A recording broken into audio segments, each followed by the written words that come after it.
ನಾರಾಯಣೀಯಂ ನವಮಸ್ಕಂದ ಪರಿಚ್ಛೇದಃ ಅಧ್ಯಾಯ 33 ಅಂಬರೀಷೋಪಾಖ್ಯಾನಂ ವಸಂತತಿಲಕ ವೈವಸ್ವತಾಖ್ಯಮನುಪುತ್ರ ನಭಾಗಜಾತ ನಾಭಾಗನಾಮಕ ನರೇಂದ್ರಸುತೋಂಬರೀಷಃ ಸಪ್ತಾರ್ಣವಾವೃತಮಹೀದಯಿತೋಪಿ ರೇಮೇ ತ್ವತ್ಸಂಗಿಷು ತ್ವಯಿ ಚ ಮಗ್ನಮನಃ ಸದೈವ ಪ್ರಾಣದಾಯ ನಮಃ त्वत्प्रीतये सकलमेव वितन्मतोऽस्य भक्त्यैव देव न चिरादभृथा प्रसादं येनास्य याचनमृतेभ्यभिरक्षणार्थं चक्रं भवान् प्रविततारसहस्रधारं वासवानुजाय नमः सद्वादशीवृतमथो भवदर्चनार्थं वर्षं दधौ मधुवने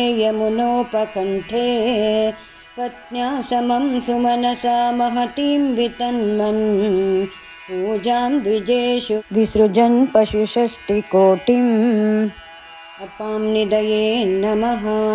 तत्राथ पारणदिने भवदर्चनान्ते दुर्वाससास्य मुनिना भवनं प्रपेदे भोक्तुं मृतश्च सनृपेण परार्तिशीलो मन्दं जगाम यमुनां नियमान् विधास्यन् अधिष्ठानाय नमः। राज्ञाथ पारणमुहूर्तसमाप्तिकेदाद्वारैव पारणमकारि भवत्परेण प्राप्तो मुनिस्तदत दिव्यदृशा विजानन् क्षिप्यन् क्रुधोद्धृतजटो विततानकृत्याम् अप्रमत्ताय नमः।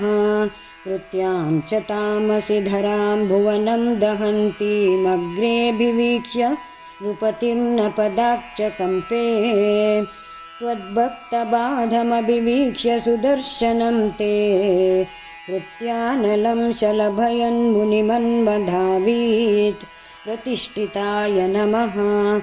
दावन्नशेषभुवनेषु भियास पश्यन् विश्वत्र चक्रमपि ते गतवान् विरिञ्चम् कालचक्रमतिलङ्घयतीत्यस्पास्तः सर्वं ययौ स च भवन्तमवन्दतैव स्कन्दाय नमः।